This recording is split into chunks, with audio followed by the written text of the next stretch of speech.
The catastrophe has Hurry! caused heavy The concert is about casualties to and start. damage. I'm coming. Early estimates put the death toll at over.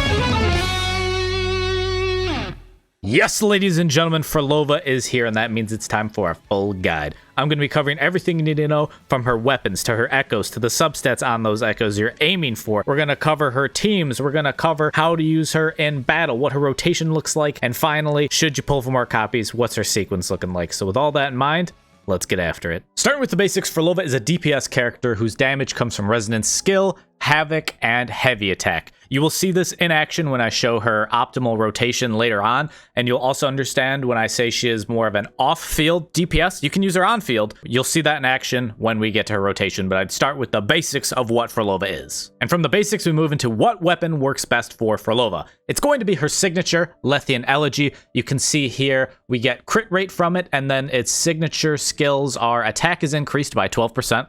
And within 12 seconds after you deal echo skill damage, you'll gain a 32% resonance skill damage bonus and a 32% echo skill damage amplification. You will also ignore 8% of the target's defense when dealing damage.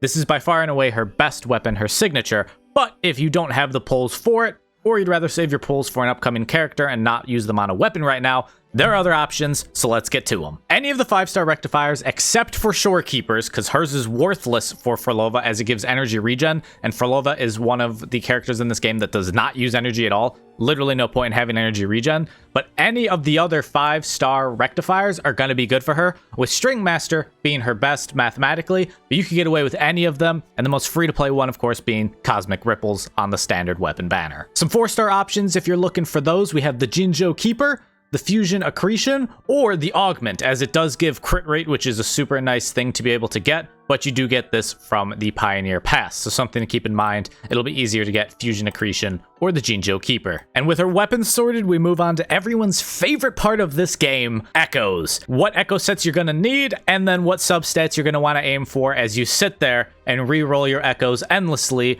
in nothing but despair like myself. Her best echo sets are going to be a combo of the 3-piece Dream of the Lost, which is the brand new echo set, and then the 2-piece Havoc Eclipse. The Dream of the Lost set here was made with Phrolova in mind, as holding 0 resonance energy will lead to an increase in crit rate by 20% and will grant you a 35% echo skill damage bonus. Phrolova has 0 resonance energy, so you will be getting that crit rate, and she's one of the few characters in the game that does echo skill damage at this time, so that's why this is a super nice set for her. The downside of this set is going to come in how you get these echoes. To participate in the Fallen Grave Nightmare Nest, where you can get this 3-star and then the 1-stars, you're going to have to get to a certain point in the story, and then you can only do this once per day. So it's kind of annoying in terms of grinding, even once you get to the part in the story where you're able to do it. And then the 4-cost echo that I'm going to mention here in a second is the Nightmare Hecate, who again, you can only get when you get caught up in the story. So if you're brand new to the game, you're going to have to utilize just a Havoc Eclipse set until you're able to get to the far enough point in the story where you can play this Nightmare Hecate battle.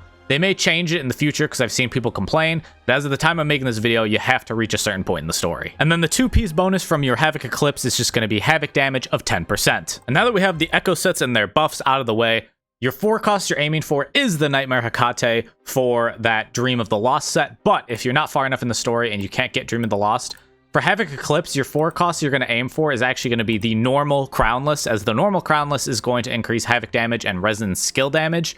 Do not use the Nightmare one. That's going to grant you Havoc and basic attack. Go for just the good old normal Crownless, the OG. But if you are able to get Nightmare Hecate, she is 100% the best option. And for her main stat, it's going to be either crit damage or crit rate, as it usually is for DPSs. I would say wait to do this last to see if you need more crit damage or more crit rate to hit the certain thresholds I'll explain.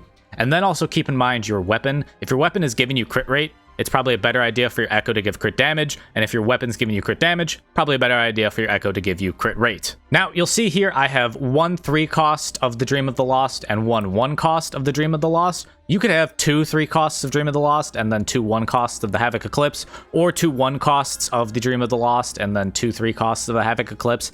Doesn't really matter as long as you're hitting those goals. This is just what worked out best for me. And the main stat you're aiming for on your 3 costs should be Havoc damage. It's better than attack. So go for both being havoc damage, and then your one cost is just good old attack percentage. Now in terms of substats you'll be aiming for, you're going to want crit rate or crit damage, and then as well you're going to be aiming for attack percentage, flat attack, or resonance skill damage bonus. Again, you do not need any energy regen. It is not needed at all. She does not need energy regen in any way. I know that's different from a lot of characters, so that's why I'm kind of stressing the point.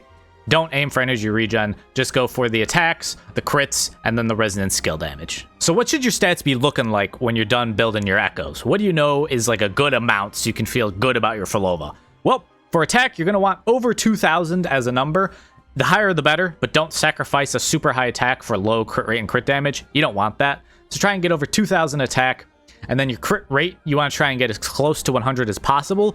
But if you're using the Dream of the Lost Echo set, you're getting 20%. So if I took off my Dream of the Lost here, I would drop to 67.9, but since I have it, it's 87.9. So try and get close to that 80% number for crit rate, and then you'll get that 20%, which will boost you almost to 100% or 100 if you're already at the 80. And then for crit damage, you're going to be aiming for 265. I'm still working on rolling better. It's just been a brutal process for me. I don't know why Phrolova's echoes hate me, but you want to have 265 or above in crit damage, as close to 100 as you can get in crit rate, and then over 2,000, as high as you can get it for attack. And that's really the important ones for her, so that should be your goal. And now for her forte and kind of your skill priority. Which ones should you be upgrading first? Obviously, you're going to want to get everything here. You'll have some crit rate bonuses here and then some attack bonuses. You'll also want to get both of her inherent skills. All of this is very important up here. But in terms of just general skills, Resonance Liberation is going to be the most important thing for you to upgrade, which is why I have it at 10 out of 10 right now. Then you're going to want to go for Normal Attack, Forte Circuit, Intro Skill, and then her Resonance Skill is of least importance. Of course, you can get it all 10 out of 10. That would be the ideal goal. But in terms of limited resources, you want to get Resonance Liberation as your best one. That's going to be her most important for doing the most damage with her. And now I'll mention her Outro Skill, as it's something very important. The incoming Resonator is going to gain a 20% Havoc damage buff and a 25% Heavy Attack damage buff for 14 seconds or until they're switched out. But the second part is where things get interesting. If Phrolova is in her Maestro state, which is her ultimate state, when she casts this skill, Hecate is going to additionally cast Enhanced Attack Hecate 2 times when Phrolova is switched off the field while in the same Maestro state duration. So this is what I'm talking about by an off-field DPS. When you use your ultimate, you're going to swap out of her into the next character, and then Hecate, who Phrolova is controlling in her ultimate, is going to deal damage while you're fighting with your other character. So that's where the off-field DPS comes in, and part of what makes her super cool. Now I'm going to show you how you should use her in combat. I'm going to be using her on a team with roccia and cantarella. You can of course play her however you want to. The main goal of this game is to have fun, but I know people want to see like the optimal way to use her, so I'm going to show you that now, and you can use any variation you want to from there, whatever helps you enjoy the game most. Sounds be beautiful enough. We wither together.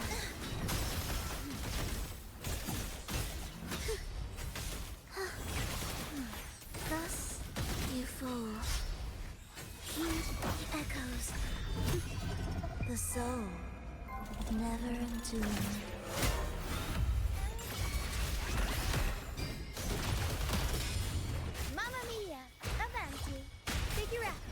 Time for some crowd work.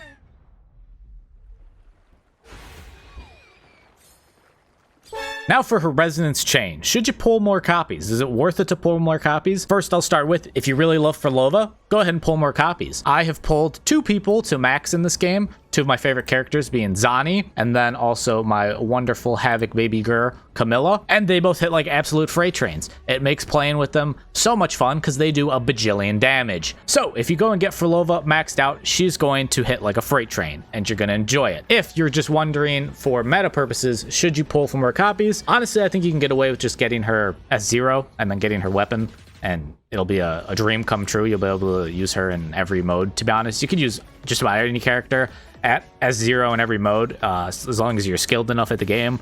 A lot of this game is just dodging and making sure that you're getting your proper rotations in. But what's the most bang for your buck if you are going to go for more copies and aren't planning on just going all the way to S6? Well, I have had the opportunity of using her S1, S2, S3, S4, S5, and S6 individually. On this account, as you can see though, I have her S0. A big one here is going to be S2. You're going to have the damage multiplier of your Scarlet Coda increased by 75%. And After Sound now additionally increases the damage multiplier of your Scarlet Coda by 75%. And casting your Scarlet Coda will grant you 14 stacks of After Sound. What you really need to know is she's going to hit harder and you're going to notice it. That's the important thing here. It's definitely a more noticeable level. I know there are the statistics, which are kind of felt when you're playing the game. When you're actually using her, you're like, wow, okay, I'm actually feeling a damage. And that's what I like to go off of because that's what most people care about. If you're feeling the damage, it's because the damage is there. So getting her S2 is a nice little upgrade. And then actually jumping to S3 is also a nice little upgrade on top of that. It's going to be your Echo Skill damage is amplified by 80%. And Scarlet Coda will convert all volatile notes to volatile notes cadenza, and targets hit by your enhanced attack Hakate cadenza will have their attack reduced by 20%. So not only are you going to feel more damage, but you're also going to take less damage because they're doing 20% less attack at the enemies you're fighting. Now, after S3, I'd say the next biggest noticeable one is going to be S6. However, S4 is a team buff, as it normally is in this game. It's going to be an Echo Skill team buff, so at the time, Cantarella is the only one who's really going to benefit from that. But I'm sure they'll release more Echo Skill characters going forward, so it may help out more people in the future.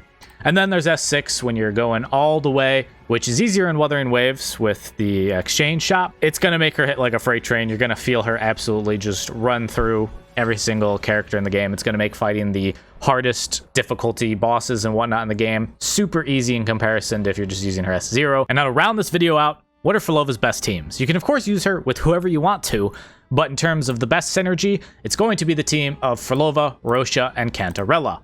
You're going to go from Phrolova to Roccia to Cantarella, back to Phrolova, as you kind of saw in my Phrolova rotation that I showed earlier. But this is her best team. You can pull for Roccia right now, as she came back alongside Phrolova. So if you don't have Roccia and you want to pair up with Phrolova, you can also pull for her right now. Her best teammate overall is going to be Cantarella, as Cantarella is one of the, I think, if not the only character that does Echo Skill damage right now in the game alongside Phrolova.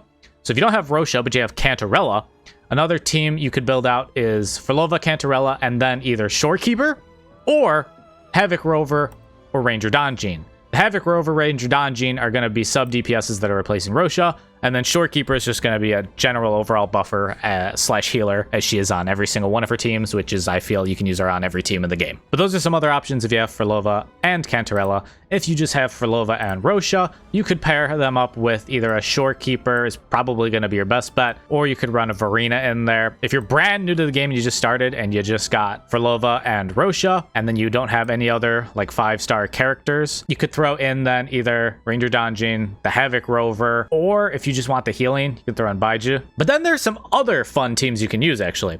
There's Phrolova with a GN and then either a Shorekeeper or Verena team. Because she buffs heavy attack damage, it's actually a buff for GN, so you go from Phrolova, you start with Shorekeeper, Phrolova, then GN. In any team, Phrolova is going to be first, unless you have Shorekeeper in the team, then Shorekeeper will be first, followed by Phrolova. But GN is going to be doing the damage on this team, as she'll be doing off-field damage and buffing GN as GN gets to work with his spear. That's kind of a fun one. Another version of this team is going to actually be with Phoebe, Phrolova with Phoebe, and then the Spectro Rover. That's another fun team if you're looking to run Phoebe with Phrolova.